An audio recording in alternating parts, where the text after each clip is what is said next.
Hello everyone, हमारा अभी का क्वेश्चन है ratio of TB by KB of 10 gram AB2 and 14 gram A2B पर 100 gram of solvent in their respective solution AB2 and A2B both are non-electrolytes.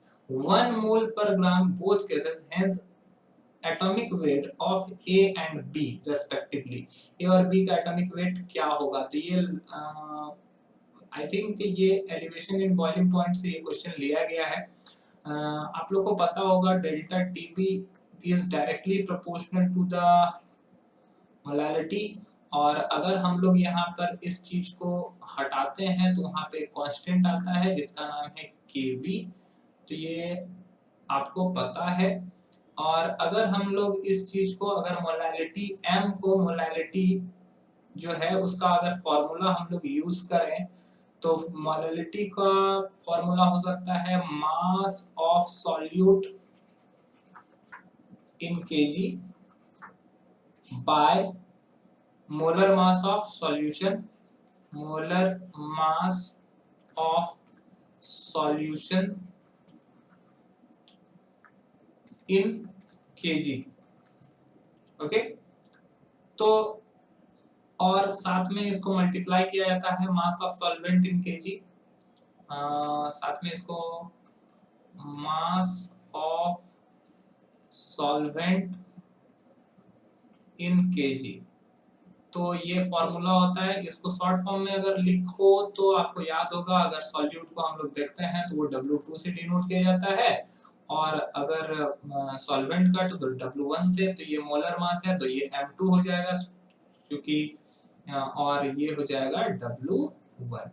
तो यही होता है मोलैलिटी का फॉर्मूला। अगर आप इसी चीज को पुट करोगे डेल्टा टीबी इक्वल्स टू हो जाएगा केबी into W2 bye M2 into W1।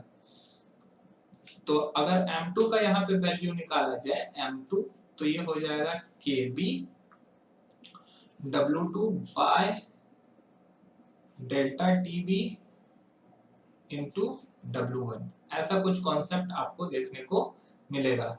तो कुछ यही पुट करते हैं इसी फॉर्मूला पर हम लोग लेके अगर चले इस इक्वेशन को भी, तो डेल्टा टीबी इक्वल्स टू हम लोग लिख सकते हैं KB into weight of solute by weight of solvent, अगर ये into 1 by mass of molar mass of solute.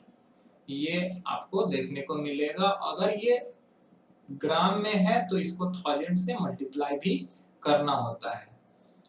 तो अगर हम लोग यहाँ पे देखें तो ये हो सकता है 1, और क्वेश्चन के हिसाब से चलें तो ये 100 ग्राम है, 10 ग्राम है, ये 100 ग्राम है। तो हम लोग लिख सकते हैं ये 1000 वेट ऑफ सॉल्यूट हो गया 10 ग्राम, एंड वेट ऑफ सॉल्वेंट हो जा रहा है 100 ग्राम। वेट ऑफ सॉल्वेंट हो जा रहा है 100 ग्राम। एंड अगर पहले के लिए निकाल रहे हैं या फर्स्ट के लिए, तो AB2 के लिए हम ये है, तो ये हो जाएगा MAB2 इंटू 1000। तो इसका वैल्यू जो आना चाहिए वो मेरे ख्याल से आना चाहिए 10, और 000 इस तरफ में है, और 100 इंटू MAB2। ये इसका वैल्यू जो आना चाहिए मास ऑफ AB2 का वो 100 है। अब हम लोग को निकालना है, सिमिलरली हम लोग फाइंड कर सकते हैं। सिमिलरली अगर हम लोग फाइंड करें MA2B, अगर ये फाइंड करें तो आई थिंक बस बाकी सब चीज तो सेम रहेगा, बस वही 10 के जगह पे अगर 14 आएगा तो हम लोग इसी चीज को 140 भी लिख सकते हैं। ये आप कैलकुलेट करोगे तो आपको दिख जाएगा। अगर आप वो 10 ले रहे थे तो वो 100 आ रहा है, ये 14 लोगे तो 140 आएगा।